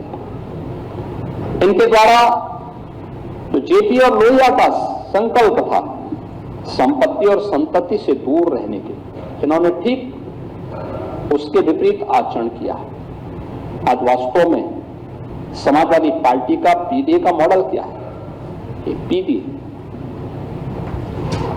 पारिवारिक डेवलपमेंट अथॉरिटी बन गया है, यानी परिवार के विकास की एक अथॉरिटी है ये। कोई उसका चेयरमैन है, कोई उसका सीईओ है, कोई वाइस चेयरमैन है, कोई कुछ और बन गया है, लेकिन लक्ष्य सबका एक ही है, सबका लक्ष्य यही है। नाम कुछ भी कहें लेकिन काम वही है, और प्रदेश को उसी अराजकता की ओर ले जाना, उसी गुंडागर्दी की तरफ ले जाना। इन्होंने वही सब काम उत्तर प्रदेश के अंदर किया है। और मुझे लगता है कि आज समाजवादी पार्टी जिस तेजी के साथ प्रदेश के अंदर इन लोगों ने उस कालखंड में, अपनी सरकार के कालखंड में अव्यवस्था अराजकता फैलाई, इसने यूपी के नौजवानों के सामने पहचान का संकट खड़ा किया, यूपी की बहन और बेटियों के सामने सुरक्षा का संकट खड़ा किया, अन्नदाता किसान को आत्महत्या करने के लिए मजबूर किया, व्यापारी और उद्यमियों को प्रदेश छोड़ने के लिए मजबूर किया। जो मैं फार्मा सेक्टर से जुड़े हुए एक बड़े उद्यमी की चर्चा कर रहा था, इसीलिए मैं कर रहा था क्योंकि उस व्यक्ति की आंखों में आंसू थे और कह रहा था, साहब आज मुझे लगता है कि हर सांझ के बाद एक सवेरा होता है उत्तर प्रदेश के अंदर। आज विकास को जब मैं देख रहा हूं तो मुझे ये सवेरा दिखाई देता है, लेकिन यह अराजकता समाजवादी पार्टी ने 2006 से जो प्रारंभ किया वो आज भी प्रदेश के अंदर देखने को मिल रहा है। आज प्रदेश के अंदर बेहतरीन कनेक्टिविटी है, जल थल नभ यूपी के अंदर आज देखने को मिलती है। आज आप देख सकते हैं एक्सप्रेस वे का जो संजाल यूपी के अंदर है, पहले 1.5 एक्सप्रेस वे, आज उत्तर प्रदेश देश के एक्सप्रेस वे का 55% एक्सप्रेस वे पे उत्तर प्रदेश का अधिकार है। देश का सबसे बड़ा रेल नेटवर्क हमारे पास है, और अभी तो देश की पहली, यानी देश उत्तर भारत का पहला सेमी कंडक्टर एम यूनिट का आधारशिला आदरणीय प्रधानमंत्री जी 21 फरवरी को गौतम बुद्ध नगर जनपद में रखने जा रहे हैं, और देश की पहली रैपिड रेल का उद्घाटन भी आदरणीय प्रधानमंत्री जी 22 फरवरी को करने जा रहे हैं। यानी अब यूपी उस पहचान को किस रूप में आगे बढ़ा रहा है। याद करिए ना, 17 के पहले मेरठ से दिल्ली की दूरी तय होती थी, कितना समय लगता था? 3 घंटे। आज 12 लेन 5 से 6 घंटे लगते थे। जाम नदी बन चुकी थी और उसमें भी सुरक्षा नहीं। राह चलते हुए कोई व्यक्ति चाय पीने के लिए गया और उस शिखंजी की किसी दुकान में बैठा, पता लगा गाड़ी गायब हो गई। बैल गाड़ी गई या कोई भैंसा गाड़ी गई तो पता लगा कि वो पीछे वाला ही बच जाता था, बाकी भैंस या बैल गायब हो जाता था, भैंसा या गायब हो जाता था। ये तो इनकी पहचान थी उस समय की। लेकिन आज यूपी में सुरक्षा का बेहतरीन वातावरण है और हर व्यक्ति उस दिशा में आगे बढ़ा है। अब यूपी के अंदर 12 लेन का हाईवे दिल्ली मेरठ के बीच, और ये दूरी मात्र 45 मिनट में आप तय कर सकते हैं। रैपिड रेल बनने के बाद यह दूरी मात्र 45 मिनट में आपको देखने को मिल सकती है। अब यूपी में 22 एक्सप्रेसवे का एक बेहतरीन नेटवर्क है, यानी 7 क्रियाशील हो चुकी हैं, 5 हमारे निर्माणाधीन हैं और 10 पर हम लोग अभी कार्य कर रहे हैं। दोनों डबल इंजन की सरकारें इसमें कार्य कर रही हैं। मेट्रो 6 पे हमारी चल रही है और एक मेट्रो का संचालन आपके मेरठ में भी आदरणीय प्रधानमंत्री जी के कर कमलों से 22 फरवरी को होने जा रहा है। Eastern and western dedicated freight corridor का जंक्शन भी उत्तर प्रदेश के अंदर आज आप देखने को मिलता है। इनलैंड वाटरवे वाराणसी से हल्दिया के बीच में आज ये है। लॉजिस्टिक का भी एक बेहतरीन केंद्र बनकर के यूपी उभरा है, जिसमें देश का पहला मल्टी मॉडल टर्मिनल ये वाराणसी में स्थापित किया गया है। इसके अलावा अन्य इसी रूट पर रामनगर, चंदौली, मिर्जापुर और गाजीपुर में टर्मिनल एंड फ्रेट विलेज की को भी यहाँ पे विकसित करने की कार्रवाई हो रही है। लगातार प्रदेश इस दिशा में अपने कार्यक्रम को आगे बढ़ाया है। आज प्रदेश के अंदर एयर कनेक्टिविटी की बेहतर स्थिति है। प्रदेश के अंदर एयर कनेक्टिविटी के लिए अब हम लोगों ने प्रदेश के अंदर, यानी जब हम लोग आए थे तो 2 एयरपोर्ट संचालित थे, 2 आंशिक रूप से संचालित हो पाते थे। आज प्रदेश के अंदर 16 डोमेस्टिक और 4 इंटरनेशनल एयरपोर्ट पूरी तरह फंक्शनल है। प्रदेश के अंदर 5वां इंटरनेशनल एयरपोर्ट जेवर में बनकर के तैयार है और इसी महीने हमारा प्रयास होगा कि आदरणीय प्रधानमंत्री जी के कर कमलों से हम इस कार्य को आगे बढ़ाएंगे। देश का पहला MRO यह भी अब प्रदेश के अंदर स्थापित होने जा रहा है और इसको लेकर के भी, जिसमें एयरक्राफ्ट मेंटेनेंस एंड रिपेयर यह कार्य अब यूपी के अंदर भी होगा, जो पहले नहीं होता था, और ये भी यूपी आज उस दिशा में आगे बढ़ा रहा है। आज प्रदेश के अंदर शिक्षा की स्थिति बेहतर हुई है। बहुत सारे ऐसे मॉडल यूपी में प्रस्तुत किए हैं, जैसे ऑपरेशन कायाकल्प बेसिक शिक्षा में आज स्कूल की स्थिति बेहतर हुई है।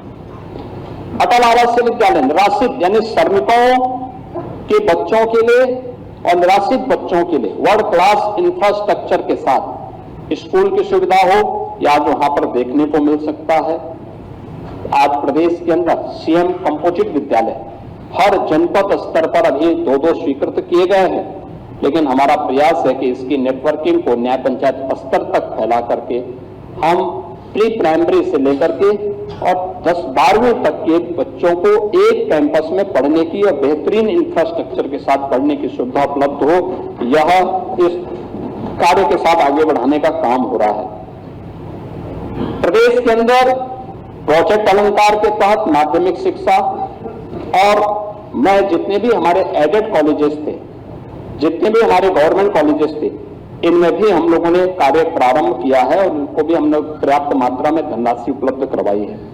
टाटा टेक्नोलॉजीज के साथ मिलकर के 150 ITI और अन्य कार्यों को भी हम लोगों ने मॉडर्न जो इमर्जिंग टेक्नोलॉजी है, AI, ड्रोन, रोबोटिक, इन सभी में आज प्रदेश ने कार्य प्रारंभ किया है।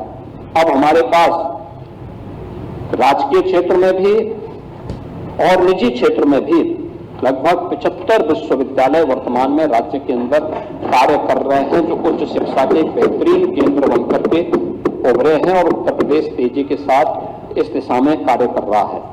आज उत्तर प्रदेश के अंदर ये सभी सेक्टर हैं जिन पे प्रदेश को एक अच्छी सफलता प्राप्त हुई है। महोदय, ये तब होता है जब एक टीम वर्क प्रदेश के अंदर या देश के अंदर काम करते, तब परिणाम आते हैं। लोगों के मन में एक विश्वास होता है। हर तबके का व्यक्ति, क्या गांव हो, क्या गरीब हो, क्या युवा हो, क्या महिलाएं हो, क्या किसान हो, क्या हस्तशिल्पी हो, हर एक के मन में एक विश्वास, और वो विश्वास आज यूपी के अंदर देखने को मिल रहा है हर एक सेक्टर में। आज उत्तर प्रदेश के अंदर कानून का राज है, अपराधी भयभीत है, गरीब को सम्मान है, किसान खुशहाल है, महिलाओं को सुरक्षा की गारंटी है, युवाओं को आगे बढ़ने के लिए एक बेहतरीन अवसर है, हर गांव में बिजली है, हर हृदय में गर्व है, और मैं कह सकता हूं कि यूपी आज फिर से राम राज्य की आधार भूमि के रूप में अपने आप को जन कल्याण, रोजगार सृजन, निवेश विस्तार के साथ ही सामाजिक सुरक्षा के माध्यम से आज उत्तर प्रदेश एक सशक्त, सुरक्षित और समृद्ध प्रदेश के रूप में अपनी एक नई पहचान को बनाया है। हमारा लक्ष्य है 2029-30 में आदरणीय प्रधानमंत्री जी के विजन के अनुरूप उत्तर प्रदेश को $1 ट्रिलियन की इकोनॉमी के रूप में स्थापित करना, और उस दिशा में हम लोगों ने अपना बजट भी सदन में प्रस्तुत किया है। बजट के बारे में समाजवादी पार्टी अच्छा नहीं बोल पाई, क्योंकि बोलने उनके लिए अच्छा करने के लिए समय नहीं है। अच्छा किया नहीं तो अच्छा बोल भी नहीं सकते, तो उनके पास समय नहीं, न बोलना चाहते हैं। लेकिन प्रदेश सरकार ने पूरी मजबूती के साथ डबल इंजन सरकार का लाभ लेते हुए प्रदेश के अंदर आदरणीय प्रधानमंत्री जी के विजन को प्रभावी ढंग से आगे बढ़ाने का काम किया है। इस दिशा में प्रदेश सरकार पूरी प्रतिबद्धता के साथ कार्य करेगी। और बहुत सारे सेक्टर हैं जिसमें ये लोग गुमराह करने का काम कर रहे हैं, और मैं खासतौर पर इस बारे में कहना चाहूंगा कि संवैधानिक संस्थाओं के प्रति किस प्रकार का भाव इन लोगों का रहता है, ये मैं देख करके भौचक रहता हूं। मैं देख रहा था समाजवादी पार्टी के नेताओं का बयान और उनके उसको, एक तो जातीय संघर्षों को बढ़ावा देना, आपस में लड़ाना, जैसा कि इन्होंने अपने एजेंडे का एक हिस्सा बना दिया है। समाज में जाति दुश्मन करना, आपस में लड़ाना, आस्था का अपमान करना, गुंडागर्दी और अराजकता को बढ़ावा देना, ये सब तो कर ही रहे हैं। लेकिन इन सब के साथ ही अब संवैधानिक जो हमारे संवैधानिक मूल्य हैं उन पर भी प्रहार करने में नहीं चूकते। अभी आपने देखा होगा वर्तमान में प्रदेश में SIR की कार्रवाई चल रही है। ये भारत निर्वाचन आयोग के द्वारा संपादित होता है। इसमें सरकारों की कोई भूमिका नहीं होती। भारत निर्वाचन आयोग जिस प्रकार की गाइडलाइन जारी करता है, सरकारें नहीं बल्कि तंत्र उसमें उसका अनुपालन करता है। ये सरकार का पार्ट नहीं होता। लेकिन भारत निर्वाचन आयोग SIR की कार्रवाई में ESD में एब्सेंट, डेथ एंड शिफ्टिंग 2,88,00,000 से अधिक लोग या तो अनुपस्थित पाए गए या मृत पाए गए या फिर शिफ्टिंग है। हमें आश्चर्य होता है कि समाजवादी पार्टी का ये वोट, समाजवादी पार्टी इसको जबरदस्ती अपना वोट बैंक बना करके इनके नाम पे फर्जी पोलिंग करती थी और इसीलिए चिल्ला रही है कि फॉर्म 7 के नाम पर फर्जी काम हो रहा है। देखिए, तो व्यवस्था एक बनाई है भारत निर्वाचन आयोग ने कि फॉर्म 7 यानी 3 प्रकार के फॉर्म दिए गए। फॉर्म 6 नाम चढ़ाने का, फॉर्म 7 नाम काटने का और फॉर्म 8 कोई संशोधन प्रस्तुत करना है तो इन सबको लेकर।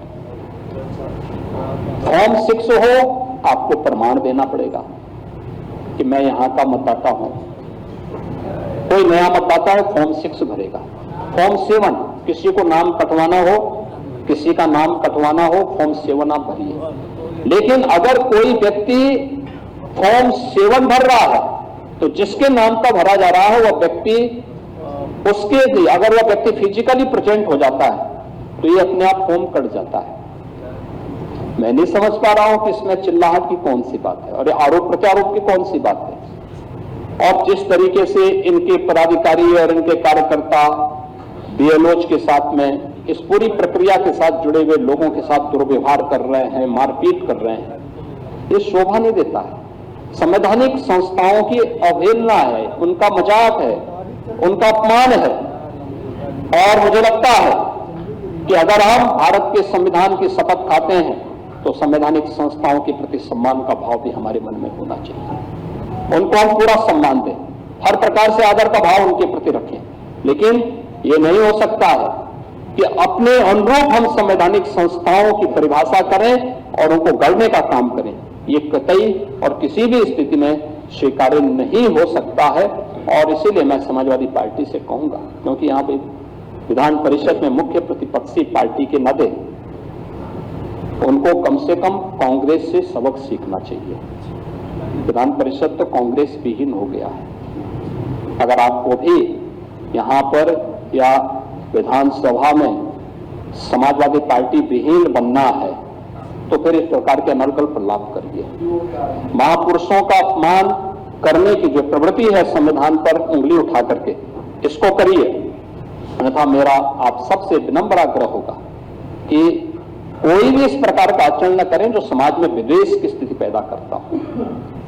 उत्तर प्रदेश की इस नई पहचान जिसके प्रति देश और दुनिया आकर्षित हो रही है, इस पहचान को संकट में मत डालिए।